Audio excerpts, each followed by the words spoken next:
The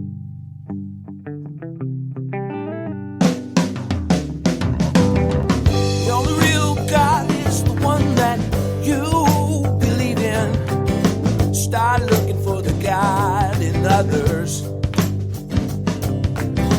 And if you find you're tuning into a wave, well then I don't know much about being saved. Hello, everybody. Hello, friends. Welcome into another episode of Spiritual Philosophy Chatter with the Joneses. I'm Danny Jones. And I am Samantha Jones. And here we are, episode 83. 83. What is our topic? This is shadow work.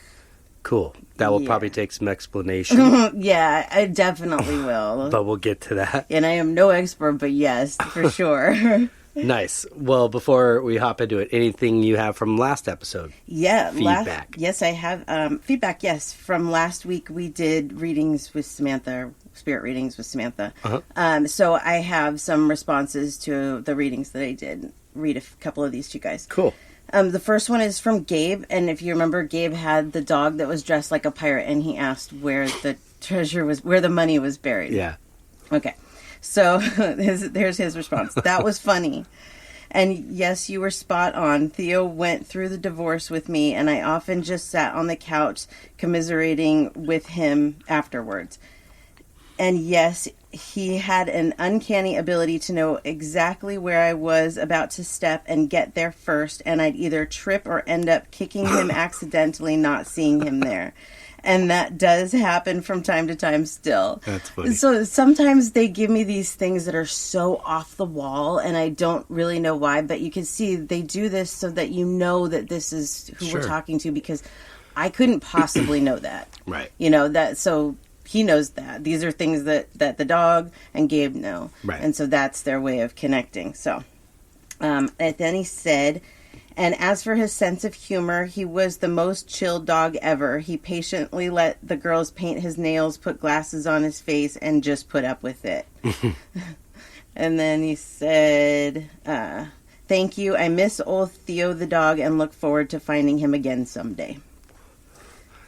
That's Thank cool. you. Thanks, Theodore Gabe. Esquire. I'll never forget it. Yeah. Oh, he's such a cutie. But thank you for the feedback. You're Gabe. not the only one that's tripped over a dog. I've done it a few times. Yeah, that's for sure. Okay, so then the second one I have is from Natasha, and I read Natasha's mom, Carrie. Yep. And she said, I cannot thank you enough for the reading on episode 82. Wow, I can't stop crying. I never ever had a reading, and I've always been curious about my mom and if she's around me and if she misses me. I know she wishes things were different, and it has been unfair, and I've had this nagging feeling to go to the doctor. And you saying that a sign from her has been so helpful because I've been putting it off. She always put her health on the back burner until it was too late. Thank you so much for doing this. You have no idea how much it means to me. Oh, that's nice. Yeah, thank you, Natasha. A lot of times we get those nagging feelings of doing something. Like last week we had talked about the dryer and, you know, how much lint there was, and that nagging feeling of you need to do this. Mm-hmm. Those are the things we need to listen to. And sometimes they're not for big reasons. They're just little things that we need to take care of, and it's not a big deal, but we need to listen to those, because those are usually our higher self or somebody on the other side trying to get a message through. Sure. Yeah. So thank you, Natasha, for the feedback. Yeah, thank you, Natasha. And thank you to her mother, Carrie, for coming through for us. And then one more that I'll read. This is from Jen, and she had a little kitty. Jackson was his name. Yep. She said, I just wanted to thank you for the reading you did for Jackson on the show this week. I was listening at work while driving some big machinery and just burst into tears when I heard you say Jackson's name. What a great reading, and I am happy knowing he is with my partner's dog, Goober. If you remember, I said that there was a large dog that I thought maybe golden retriever, but sometimes I just see golden retrievers and it just signifies a big dog. Well, it was a yellow lab, and he passed in August. So that was him showing that he was there. Cool. She said, so you were right with the large breed. I'm not quite sure who the man with them is. Both mine and my partner's grandparents passed away years ago, so maybe it was one of our grandparents. In any case, I laughed when you said Jackson liked to be lazy. He just loved to lay around in the sun And he did a lot of that in his later years. Our new rescue pup has settled in well, and you actually did a reading for him, Dexter, who is a lab cross. Great episode this week, and thanks again to you and Danny for doing shows like this. Animals truly do have our hearts. Mm-hmm. Thank you, Jen. Really and appreciate Jackson. the feedback. And Jackson, yeah. Thank you so much for that feedback.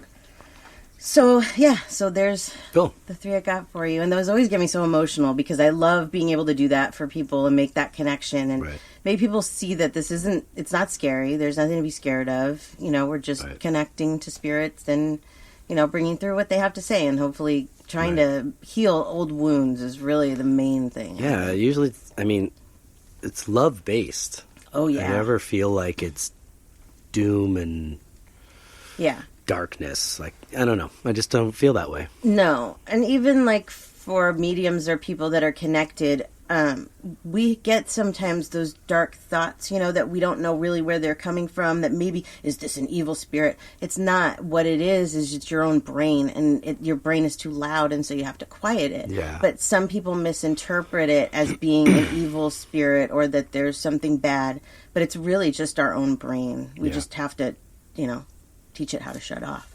So. This is very true. Mm-hmm.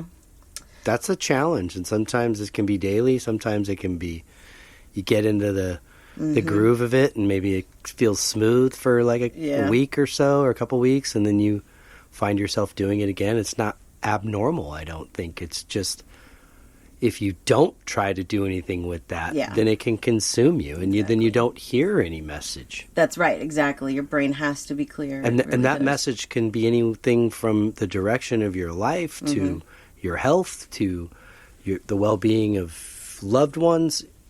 Whatever. Exactly. Well, that's all I have for last week. Cool. That's good. Yep. All right. Well, then episode 83, shadow work. Shadow work. So I'm going to tell you how I discovered shadow work. And you guys may find it interesting to know that this is actually only a new discovery. Not the doing shadow work part. I've actually been doing it for a long time. I just didn't know that this was what was happening. And then, I've been open about that. I just started seeing a therapist, and she's actually a lot like me spiritually. She has gifts and everything. So the very first meeting that we had, all of a sudden I hear this, shadow work. And I'm like, what does that mean? I had kind of heard about it a little bit, and then my therapist, like 5 minutes later, starts talking about shadow work. And I was like, okay, this makes a lot of sense. So I am actually going through this therapy for dealing with the shadow work to help me do this. And I didn't know that. I didn't know that that's what she was coming into my life for, but I do now. And so this is something that I'm very new at. Not new at doing, but learning how it works and why this process has to happen. I know that we have a lot of listeners that have no idea what shadow work is. So I'm going to start at the very beginning, and I hope that I can explain it well because, again, I'm still new to the concept myself. Right. So. Cool. Well, let's hear a definition. Let's do it. All right. What is shadow work? Shadow work is the process of working with our shadow selves to eradicate their negative effects in our life and integrate the separate parts of ourselves into one whole. So a shadow self is the parts of ourselves that have been pushed down to the unconscious. These are the parts and things about ourselves that we are insecure about, ashamed of, frustrated with, or even pretend don't exist. Right. And I'll tell you that for me personally, there's a lot of things that I pretended about myself didn't exist. And that is now what I'm facing. And I think in a spiritual awakening, this is something that just naturally happens. It's just something that in order for you to become more enlightened and to, have these types of abilities, you have to learn more about yourself and how to let go of things. And the negative aspects of who you are, and admitting that this is who you are is really what this is about. Mm-hmm. And the admitting is really the hardest part. Because I used to, like at the beginning of my spiritual journey, I would hear my mom say things about me and, that maybe you should work on this. And I was like, what are you talking about? I don't have that problem. I don't know what you're talking about. And then I get deeper into this and I'm like, okay, there's the problem that you're talking about. So I have to recognize it. Yeah. You have to recognize it before you can fix it. For sure. You know? Some negatives that can result from not facing or dealing with this shadow self. Addictions, uncontrollable rage or anger, social anxiety, OCD, depression, sexual deviancy, and self-sabotage, and neuroticism.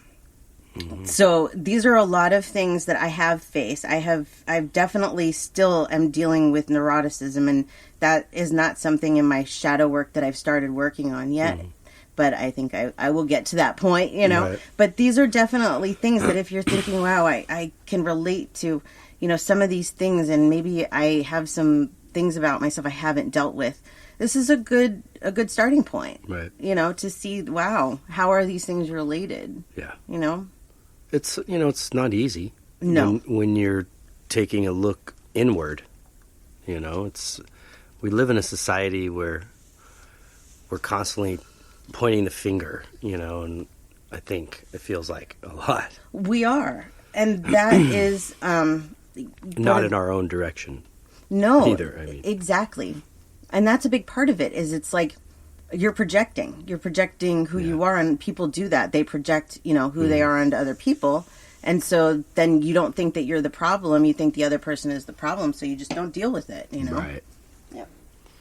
Yeah, it's not easy. I mean, this is something that I think could also be, you know, considered in other terms. You know, if you or someone you know has gone to therapy or counseling for periods of time, or, you know, whether it's sporadic or long periods of time, you're dealing with yourself. That essentially is Right. that, you know, facing those things. Yeah.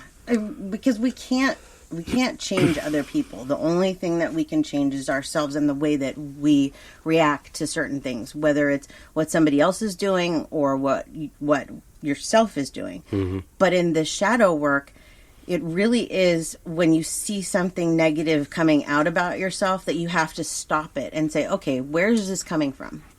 And how do I get rid of this? How do I deal with it? Mm-hmm. And that's really hard, because I think just as humans, we don't want to believe that we have these problems. We, like you said, we want to believe that everybody else is the problem. And that's not the case. It's not. I always wanted to think that I'm not the problem. No, not me. Right. No. Yeah. It's hard to admit when you're wrong, but if we could do that more, it's weird. I think if we could do it more as a society, it would help us individually to do it more. Yes. You know, because we would feel like it's okay for us to say I'm wrong. Right. And there's not a big backlash of something, you know. It's just like, it's okay. This is correct. This is incorrect. And now we move forward. Well, yeah. And where do these things start from? Like, that's something else that we have to take into consideration, is where these things that we're dealing with, where do they come from? And a big part of the shadow work that I have done is, and I've worked with my mom and my grandmother, especially on the other side, that have helped me, because they did not teach me well. They didn't teach me the normal things that normal kids learn. And I didn't really notice this until I was an adult. And now I see it, and I understand why so much of my shadow work has also been it's been their way of undoing the damage that they did and not teaching me the things that they should have taught me. They throw it at me at really weird ways, you know. One of the things in my shadow work that I've had to do is deal with my relationship with money, which I was raised with a wealthy family who never taught me the value of money. They never taught me that I should go to college, maybe, or I should have a career, maybe. Right. There was no encouragement. Right. It was just the money was always available. And then all of a sudden things changed and the money was not available.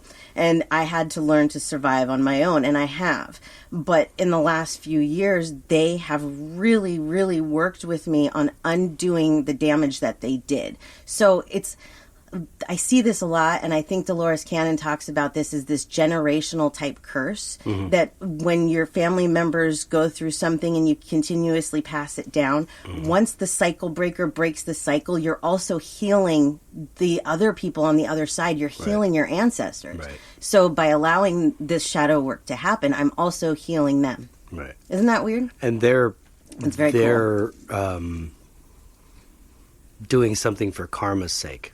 Yes. You see what I mean? What the chain reaction that they started or kept going. Yep. Once that's broken, they're doing something for the opposite party, but they're also doing something for themselves, and that is repairing the karma that they put out there to begin with. That's exactly right. I don't think we realize that so much, how much that really is a part of all of this. Right. It is a karma-based thing going on here, and that's what the reason for this continual souls coming into bodies, leaving, dying, coming back later. It's part of not only your schooling and your lesson, but it is to do something about that. Yep. Because you let out this sort of, I don't know if it's energy, but in a karma sense, it's energy. Right. You're putting out something that needs to now be repaired or corrected. Right. Exactly. I asked our listeners if they, well, first of all, if they know what shadow work is, and a lot didn't. So again, I'm hoping that this explains it to them. But the ones that did, I asked them, are you working on this? Is this something that you work on, and how do you feel about it? And so one of our listeners, Kaylee, she said, does shadow work ever stop? My personal guess is no. We have generations worth of trauma. Also, we carry whatever is happening in the other dimension we exist in. And that's heavy. I'm like, whoa. Yeah. But see, she's right there talking about the generations and the trauma, and it heals that. But she makes a valid point. I mean, are you really ever done? I would probably honestly say no. No. But your perception of it is going to depend on how daunting that feels. Like if you're running from it and you want to hide, then that doesn't feel good. No. But if you're dealing with it by whatever means in a healthy way that you can, then I think it changed your perception on what that kind of work actually is. Exactly. Because it sounds dark. I think we're just trying to say you're dealing with the not so pleasant part of your subconscious, Exactly. That's right. Yep. So then this kind of opened a conversation a little bit. Nisha, we talk about Nisha often. She said, Kaylee, I'm not sure it ever does. This is where I stand also. And then Chris said, I don't think it does either. Shadow work is always addressing your negative feelings, thoughts, actions, and learning how to overcome them. So for me personally, I'm always trying to grow. You can't grow without shadow work. Yeah, that's great feedback too. And then Chelsea and I have known each other since the very beginning of both of our spiritual journeys. Like, we met within weeks of my spiritual awakening. So we've been together through this whole thing. And she said, I also agree with Kaylee. I don't think it ever truly stops. I've been aggressively doing shadow work for months now, and my soul is extremely tired. So if anyone is reading this, please remember to take breaks and self-care. Don't let your brain become obsessed, and don't push yourself. But as far as my process goes, I meditate a lot. I speak with my spirit guides to try and get to the root of my issues so I can heal from it. So it's worth it, but you have to face your trauma head on, which can cause you to have all kinds of crazy negative emotions. Whew, that one was hard to get through. Yeah. Because that's exactly what it is. It's facing that when you do something that you don't like, it's stopping it and it's facing it and not trying to cover it up and saying it's somebody else's fault. It's like, okay, this is where the problem is, and this is what I have to fix. Yeah, it's sort of like confronting the bully in you. That's but not necessarily a bully, maybe just the negative side. It's because we can so often get in our own way in the middle of a situation or something. Oh, yeah. Well, you can also get in your way again and shut that down. And sometimes I need reminding, whether it's by you or even, our daughter. Yeah, we all do, really. And that's hard because you feel like somebody's judging you or coming at you. But again, if that's your perception, that's how you're going to take it, and you're going to be defensive. Right. Or you could take it as this could be a message that's just simply coming through somebody I know, a loved one that's telling me, just relax. I was just going to say that because you do that a lot of times and you don't realize it. And you even say, like, I don't want to offend and or anything. And I'm like, I know that this is a message. I'm clearly, obviously, something that I've been thinking about, or that's, whatever that I haven't talked to you about yet. And then you'll come to me and say exactly what I'm thinking. And so this is the way that they get messages through to us too, especially to let us know that we are doing okay and we are listening, because when your guides, you're listening to your guides and you're trying to do all this, it's not like a physical therapist that's right here that can, it's a different kind of connection. Yeah. It's not there like that. And so you want to check in and make sure, am I doing a good job? And a lot of times the way that I need confirmation that I'm doing a good job is through other people. So if you get that kind of message, like, and you don't know if you want to deliver it, I've been getting that a lot lately. Yeah. Like, just reach out to this person and just say this to them. Mm-hmm.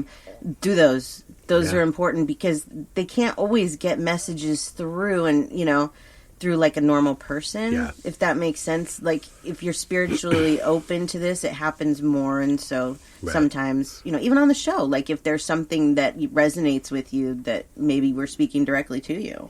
You make a good point, like with the physical, in the physical, a therapist sitting in a room with you talking to you is very great. And I don't think there's any shame to it whatsoever. I would rather kind of, and I've done it a lot in my life, get my thoughts and feelings out like on a table where I could sort of see them, and that requires me talking. Right. And bringing those feelings up. For a lot of people, that's scary because that requires emotion sometimes. And, that's sometimes embarrassing for people. That's exactly what I was going to say. Embarrassing. They don't want to tell their true selves. There's no shame in that as far as I'm concerned. Having somebody sitting there with you, a professional or whatever, it's great. And, sometimes it can give you feedback that's really beneficial. Sometimes maybe you don't care for it, or it's not even the point of what they say back as much as it is me getting it out on the table. Right. With the other side, it's different. It requires you got to quiet your mind exactly to get certain things, certain messages that are important. Right. Like last week, I just felt this resounding need to go to you and say, you know what, I've been thinking about this thing, and I went to you, and lo and behold, hours later, it all came up. Well, yeah, and I had the same exact feeling earlier in the day, and I had said, wow, it's really weird that you said that, because we both got it. Right. And when you're connected, like, this isn't something that used to happen for us. We've had to work on this. We've had to open our spirituality, but now this happens a lot. And it's very, very helpful, I think, for both of us to have these kind of messages, especially when it's like, I was just thinking that, know? Yeah, it's funny because I'd even talked to you about Tim and said, I got to reach out to him. I haven't heard, talked to him in a little bit. And it was boom, like he messaged me. Yeah. And it was like you could feel that energy, that message coming through. So when you say like they're giving you that message, it's almost the same as you going to like a therapy session and talking to somebody. Yeah. That is sort of like you get a gold star for that one. Right. Well, when the message comes through and it's that nagging feeling of I've got to do this, and if I do it, it's the gold star. Like in the situation with like Tim, where I'm thinking I got to remind myself I need to text him. And then I forget. Right. And I forget. Yeah. And then he messages me. It's not only obviously that there's like there's that energy, but they're reminding me you were supposed to do that. Right. Yes, exactly. They're not harping on me, but they're just like, you were supposed to do that, and this is the reminder. Right. Because now you've sent that energy out to him, and now you're thinking about one another kind of thing. That's right. And you have a connection to Tim. This is one of your best friends, okay? So we all have connections to everybody. It's, we think of this world as just being us, but every person that we're involved with in our lives, there's like this invisible energy field between you and that person. Right. And depending on what the relationship is and how deep it is, a lot of times you can feel each other's energy, just you and Tim from hundreds of miles apart. You just feel that, you sense that, that, and that comes with the relationships, and that shows how strong energy is right there. Right. That you can feel those types of things about people that aren't even in your same house. Yeah, and like another example for me is like yesterday we were running late, but we spent a good 6 hours in the studio tracking drums, and at first I was really concerned about being behind schedule and how much we're going to get done, and then you kind of had to say, just remember, just like have fun. Yeah. And I left, that conversation and just went in and had a great time, and it was wonderful. Good. So it was as it should be. Yeah. I mean, again, it's that reminder of, don't worry, there's no pressure here. It's right.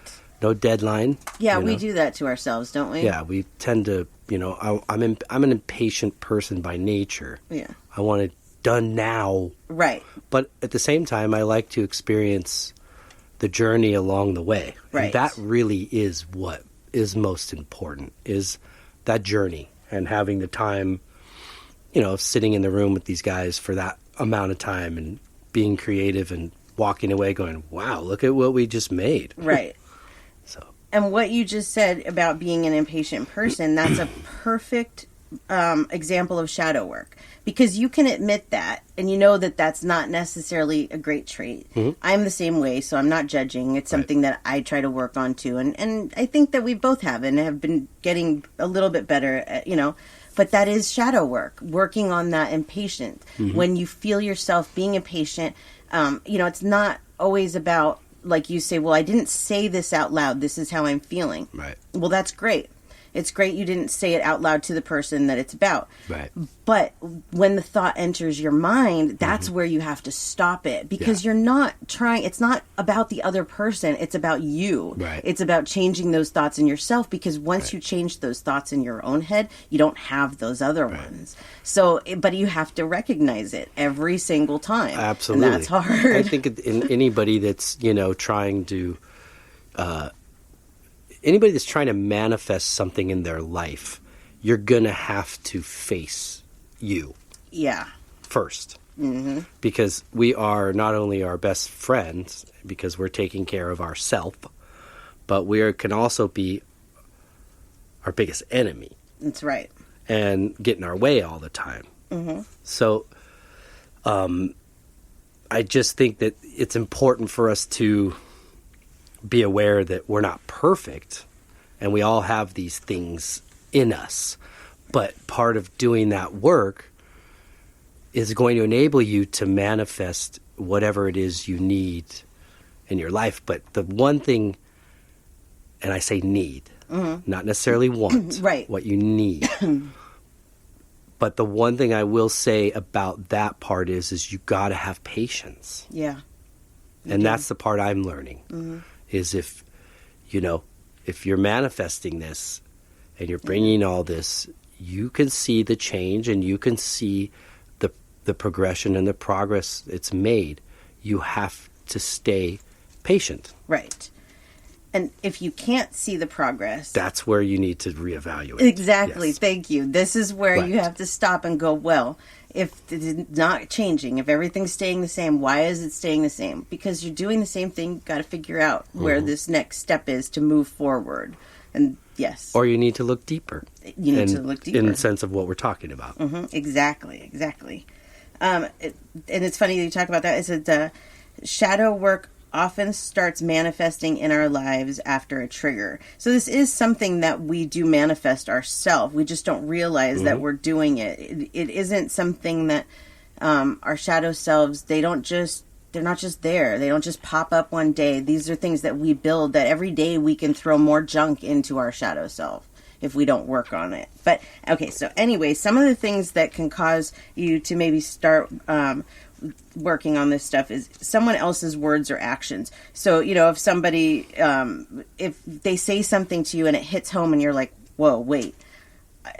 Sometimes people just have a way of saying something, and the way that they say it is so clear of like, oh, I never looked at it that way. Those are those moments that can make you start to really see and evaluate like, oh, maybe I should do this work. Maybe I should work on myself, experiencing inner conflict. If you're constantly arguing with yourself about things that are going on, or, those are things that you need to address too. These are times that the universe is telling you. Right. You need to deal with these things. And that's, for me, was a big one. And it still can be at times. Yeah. And I have to stop and go, well, first of all, who are you arguing with? Because in my mind, I know who I'm arguing with. Right. Just to make an ass of myself, I'll go, who are you arguing with? And then secondly, what are you arguing about? Right. You're never going to have this argument, so why are you even having it in your head? Yeah. So why are you putting this effort? And sometimes you just have to simply, it's like slamming on the brakes. Right. Going, we're not going any further until everybody shuts up. That's right. And then suddenly it gets quiet. And that's hard work. Yeah. That's really hard work. Sometimes because I will ask if I'm like obsessing over something or there's a thought that's just consuming my mind, I'll ask my mom or whoever is listening for help my brain to stop. And what they do, you know how they help me if I don't like meditate or whatever, is every time that I start to obsess, I can hear them stop. They tell me stop. And sometimes I keep going, and then I hear it again, and they hear it again, and they're like, well, how do you expect us to help you? Right. If you're not going to listen to how we can help you, we can't just magically remove the thoughts from your brain. That's just not going to happen. Yeah. You have to take control of it and stop the thoughts yourself. What they're doing is just simply reminding me that I'm doing exactly what I said I didn't want to do. Right. It's very helpful, and not everybody has that. But that's where you have to stop yourself and say, I'm not going to do this. And every time you catch yourself, you have to redirect your thoughts. And sometimes it helps if you have something pre-planned to redirect your thoughts too. There's things I used to obsess over, and the way that I would redirect my brain is to go to my happy place. Well, what was my happy place? Disneyland's my happy place. Well, when you first walk through the gates of Disneyland, what do you see? And then I get in my mind and I think of all the things that I see walking through the gate and down to Main Street. And by the time that I'm like on Main Street, I never get farther than that. The thought's gone. Right. And I can move on. These are just some tips of how maybe, if especially certain things, if you're obsessing, that they can help. It doesn't work for everybody, but redirecting the thought is really, really important. Right. Getting it out of your head. Because your head does the damage. It really does. Yeah. But it's what can help you at the same time. Yeah, if you let it, absolutely. Right. It can be your best friend or your worst enemy. Because an analogy I used to use a lot was that, you get this, like through your life, you've programmed your mind a certain way through events and things, and I look at it as like a tape. But eventually, through time, I realize, ooh, that programming job was not so good for me. Right. So I have to get in there and like reprogram it. So then the messages that I'm hearing and telling myself are the positive side. Right. So, I mean, we can all ponder negativity all day long. Yeah. And I'm not saying you shouldn't, but I'm saying you shouldn't let that tip the scale. No, it can't consume you. We're human, and we can't always think positive all the time. But It's about learning to change the thoughts. Right. Learning how to become a glass half full instead of a glass half empty. Mm-hmm. It really does change your thinking. Yeah. Some other things that might trigger this shadow work in you is a feeling insecure, held back. And we kind of talked about this for a second, is that if you're feeling that you're not moving, is your story not moving, is your path not moving, you don't feel like you know where you're going, well, this is when maybe you have to do the shadow work. If you're not moving on in your story, there's a reason why. Right. So you have to stop and look at it and say, okay, well, what am I doing right now in my life that's holding me back? And maybe that's where you need to start with your shadow work. Right. Something else that's a trigger, which is exactly what our trigger was, is the spiritual awakening. You just really, with this, you start to see, I don't want to be like this. I don't want to be like these other people. It starts to make no sense. Right. Like, people arguing on the internet over politics still makes zero sense to me. 0 sense. Yeah, I know. Why are we doing this? I don't know. We're causing the problem. Stop it. You the know? spiritual awakening part is like key, because for both of us, it's like that that first time for anything. Right. And you're just, there's no question in my mind. I'm completely floored. I'm astounded. I'm in awe. And that lasts for a little while, but then you realize anything, that becomes my reality. I accept that. And it's not so overwhelmingly astounding anymore. Right. When I sit and ponder it, it is. But the point of this is I had to get back to my daily life and still have to deal with me. Yes. No matter what my belief is in anything, it's all got to start with each one of us individually. That's right. Well, why do we do the shadow work? I mean, we've talked about some of that, but what are some other reasons why we should do this shadow work? One of them that I think personally is the most important is that it can improve your relationships with everybody, not just, your spouse or your parents or whatever. Even that cashier at the grocery store, because it makes you see things differently. It makes you understand that you're human and you make mistakes. So if you're human and you make mistakes, then other people do too. And you just see things totally different. It allows you to see others' faults, really, and not judge them for it. Yeah. It's a clearer worldview too. It's like, it is. Everything's really, as I work on this, it's more and more clear to me that this is each individual person's own movie, and it's not my business to get involved in their movie unless I'm a key player in it. Do you know what I mean? And those types of things. Once you realize that this is your life, and that in order to complete your movie and to complete the reason that you were put here, you have to fix these things about yourself. Because if you don't fix them here, you're going to fix them there, or you're going to come back and learn about it again. Right. And I've said it so many times, I don't want to. I want to deal with it while I'm here. Right. I mean, I'll come back again, I'm sure. Right. But I'd like to learn as much as I can from this life, because that's what I'm here for. Right. That's what we're all here for, is to learn as much as we can, not to stay in the same place and, be the same person. We have to grow. We have to evolve. I had a funny thought when you were talking about, it being your movie. It is your movie. The issue about it is my friend Miguel, who's a really known actor in his right, who I mentioned recently. He was telling me one of the biggest things he learned in acting wasn't your acting, it was your reacting. Yeah. Your reaction. Yeah.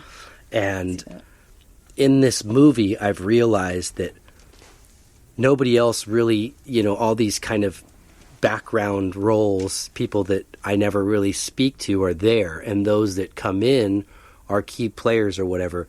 But regardless of who's on set at any given time, what's important is my reaction. Right.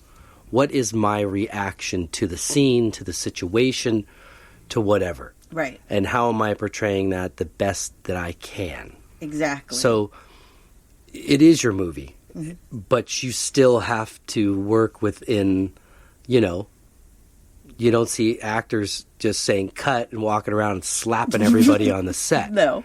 And not getting fired for it. Yeah. It's in that sense. You have to still play by the rules, but it can be and directed by you. Yeah, absolutely. Yeah, it can. Let's see. Working with our shadow selves will also help deepen slowly our understanding of ourselves and why we are who we are and why we are here to do what we're here to do. This helps us become more loving and kind, and eventually leads us to be more compassionate with ourselves. Healing relationships with ourselves will help heal relationships with others. And that is really important, because you know, a lot of times, like, you may have had an argument with somebody and you don't want to take your responsibility for your part in it. That it's too difficult. It's too hard. I have to face my own demons and then I have to say I'm sorry or whatever it is. But that's what it's about. That's the human traits. And the more that you do that, just like with anything else, the easier it gets, you know? Yeah.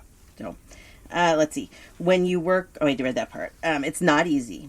But the bottom line is everything is connected. So once you discover that it leads to every person, you understand how your relationship with yourself affects your relationship with others. Right.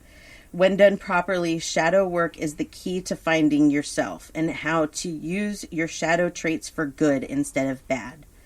Self-awareness leads to growth, which leads to relief, growth, freedom, and authenticity. So really, you're working to be who you really are, which is what I have been feeling all along. And I keep saying to you, I feel like I'm finally becoming who I was supposed to be. You know, you have this image of what you want to be when you're a kid, I think. And it may sound weird to people, but I always wanted to be this little hippie type girl with the, you know, psychic abilities would be great, perfect. That's exactly. But I never ever thought that this is who I could be. And then more damage happened to me and more damage. And how can this be, you know, I'll be this person that's negative or whatever. And you lose sight of who you really are. So once you start getting rid of some of that damage that's been done to you from whatever reason, you can start to go back to who you truly are authentically, because you realize too, that doesn't matter what anybody else thinks either. You know, this is who I am, and that's good. No matter what damage anybody else has done, I'm coming to be who I am. Right. You know, it's not easy. No.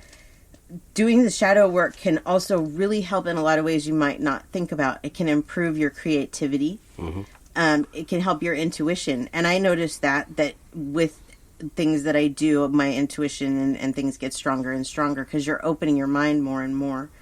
Your self-esteem gets better. And better physical health. Really, I've noticed with myself, like, that the more mental health, the better I get my mental health, the better physically I can get myself, too. Sure, it makes absolute sense. It's all connected. Mm-hmm. You know, it really is.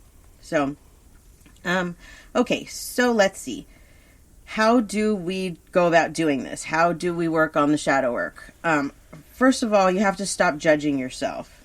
Okay, this is a practice of healing and self-growth, which means we must surrender and accept who we are and that we aren't perfect and that we can change and grow. Treat yourself with patience and kindness. And Kaylee was talking about this, about the self-care. And self-care is super important in this because you're, like Chelsea said too, your brain gets mushy. You get tired of trying to fix you. I get this. You see me go through this where I'm just like, forget it. Right. Well, to me, that's what shadow work really is self-care. It's just the bad side. Yeah. You know, but there's a little kid in all of us that something's happened to that little kid along the way. And they need to be coaxed out, you know, of that dark closet they're hiding in and scared of, you know, the world. Yep. Because of some things that have happened to them, whether it be big or small. But it's coaxing that child and reassuring it and comforting it and letting it know that it's okay. Right. You know, you're gonna be all right. Right. Exactly. That's hard to do. It is very hard to do. And it's, you know, a lot of the times with this shadow work, like, I see these issues with myself. And then, like I said, I go back and I wonder, where did this come from? Where did this start? And that's where the generational stuff comes in, is that so much of it I can trace back to things that happened to me in my childhood, things that damage you that you don't even realize are damaging you, easy things that people say or do that just stick with you. And so you have to kind of get to a point where you undo those things yourself. Right. You know? Yeah. Let's see. Instead of avoiding or attacking what you don't want to think, feel, and address it, go into the process with compassion for yourself and what you have experienced and been through. That's hard, I think, for a lot of people too. For me, I still have those things where I look back and I'm like, oh my gosh, I can't believe I did that, or, you know, whatever I'm beating myself up about. But you have to stop that, right. And that is really hard. But you have to stop yourself and have compassion and say, maybe you didn't know then. Right. You don't know then what you know now. and now you wouldn't make those same decisions.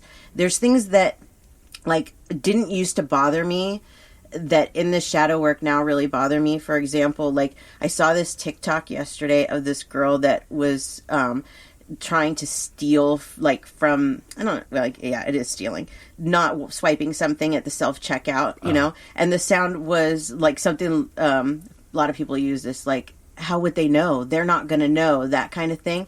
And I thought, no, but you'll know. Right. And you know what? I didn't used to think like that. I was like, you know, right. It's a corporation, not that I, you know, whatever. But now I look at it totally differently. I look at it as like, I will know if I don't pay for this, and I will know. But I see, you know, you have to work to that point. Not everybody is like that. That's true. Some people are. Some people are just naturally like that. But from my background, and this is where it goes back, that wasn't the case. Like, my mom loved to, like, take things and put them in her purse. She would tell me, hey, Sammy, put those salt and pepper shakers in your purse. It's just what I was taught, you know? So the fact that I can look at it now and say, no, that's not okay, shows me that I've worked on that shadow part of myself that was put there through generational issues, you know? Absolutely. Yep. Let's see. So then, like, we have to ask ourselves why. Why do we behave the way that we do? Why does another person's behavior trigger us to react the way that we do? Does it bring up something in ourselves that we need to work on? So if somebody triggers you, if they say something or they do something, why is that a trigger to you? You have to examine it, because that's probably something that you need to work on. You just don't want to face that. And we all do that. You know, that's where it starts. To recognize that, okay, maybe I should just, look at this. Take a little bit more of a look at it and see. I mean, you don't have to face it, but you'll be stuck in that spot. Right. Always when it comes to that lesson.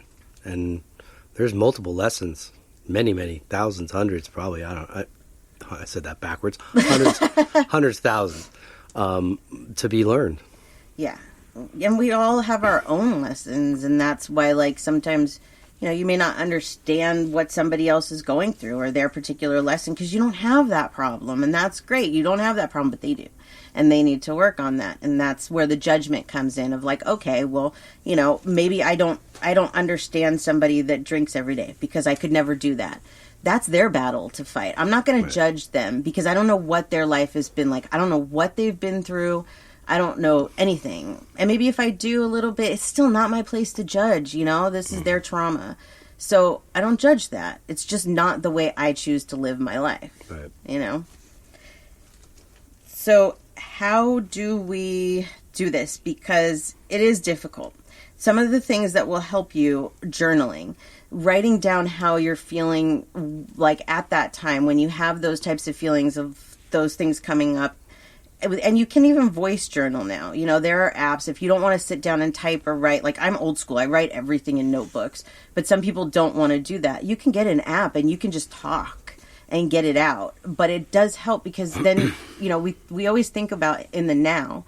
But what we don't think about is 10 years from now when we've made all this progress and we can look back and go, wow, look at the progress that you've made. Yeah. And especially if you're stuck in a point in your life where you're like, oh, I'm not making any progress, you can look back and see. Journaling is very important. Yeah.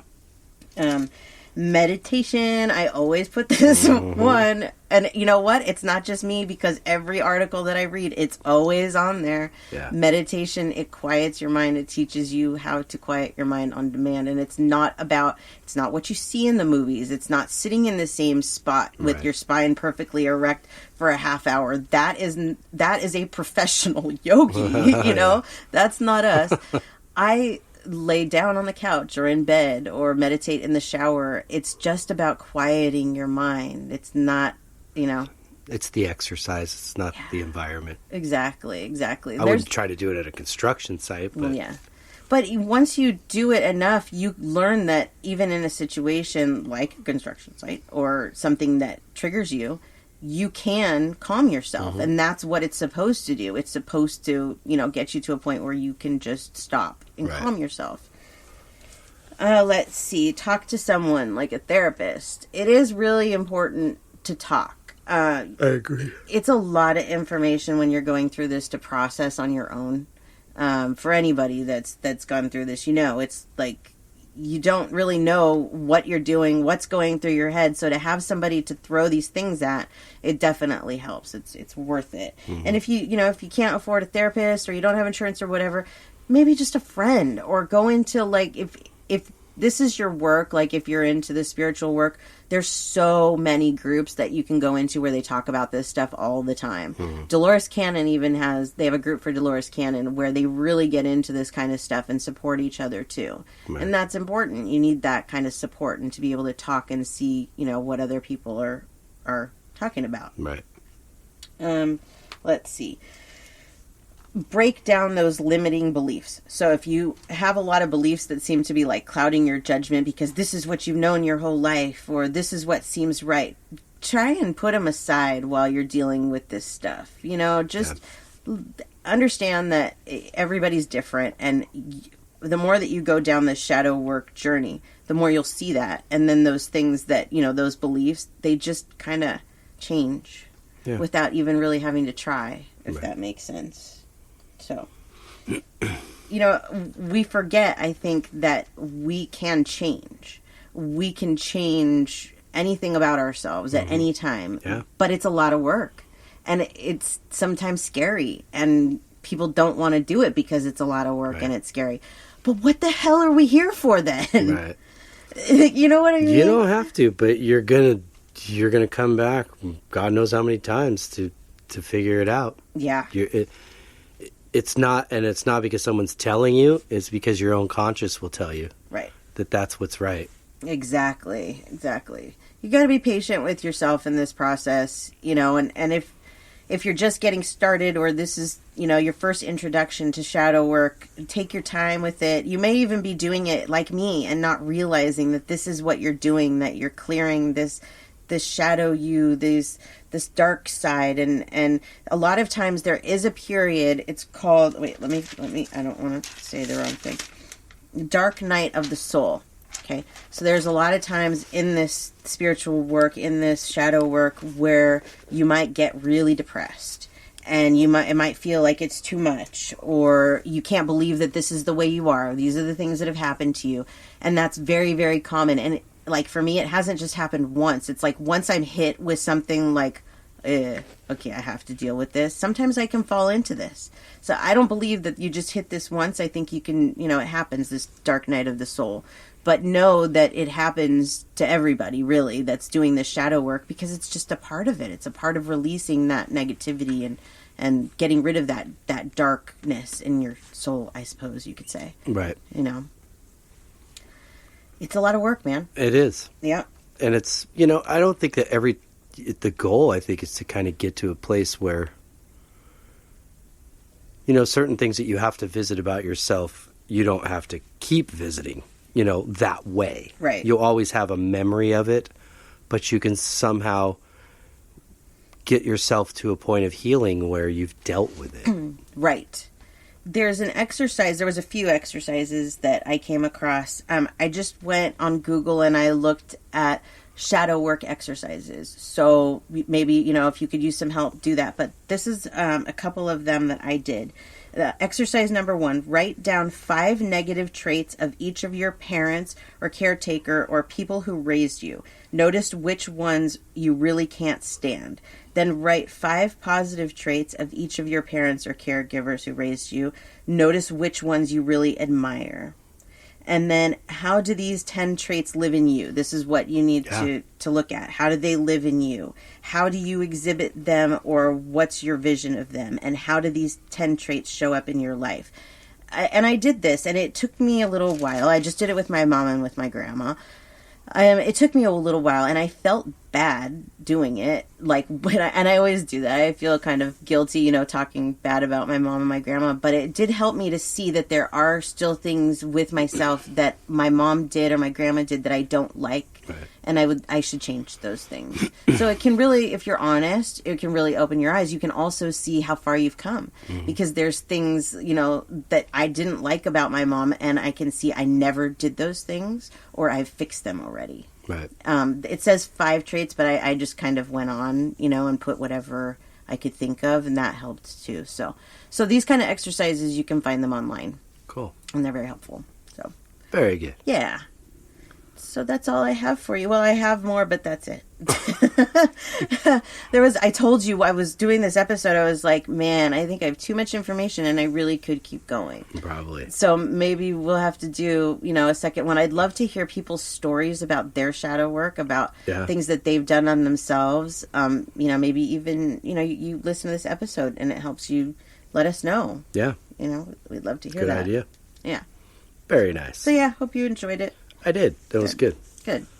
It's, you hear the term and you're like, what? Yeah, what is this? But it makes perfect sense. It does. Yes. Cool. Sure. Well, before we say goodbye, would you like to share your page? Sure thing. You can find everything on my website, SamanthaJonesPsychicMedium.com. If you would like to email us, you can reach us at spiritualjoneses@gmail.com. Very good. And you, sir? For my art is djonesartcollection.com for the web and at djonesartcollection for Instagram and Facebook. And for the music, gypsybrown.com for the web, at gypsybrownmusic for Instagram, and at Gypsy Brown Band for Facebook. And just like I said earlier, we spent a good 7 hours in here yesterday. And our good friend John came by earlier in the month and sat with us and help us get better sounds. He's a great engineer and he's won a Grammy. And it sounds so good too. Yeah, it's kicking butt. Yeah. So I'm guys so excited. did a great job. We're just plugging away. Yep. So. Moving forward. Yeah. Yeah. Well, we hope everybody got something out of this. Yes, we do. I did. Thanks, babe. And we hope everybody has a wonderful week. We do. And until next week, peace and love.